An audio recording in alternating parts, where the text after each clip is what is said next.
తెలుసు, కథ అని తెలుసు, కథలన్నీ కంచికే చేరునని తెలుసు. తెలుసు తెర తొలుగుతుందని, తెలుసు తెల్లారుతుందని, తెలుసు ఈ కట్టె పుట్టుకుమంటదని, తెలుసు ఈ మట్టి మట్టిలో కలిసిపోతదని.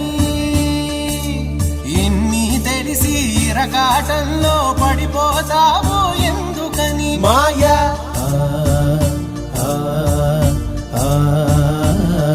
మాయా మాయా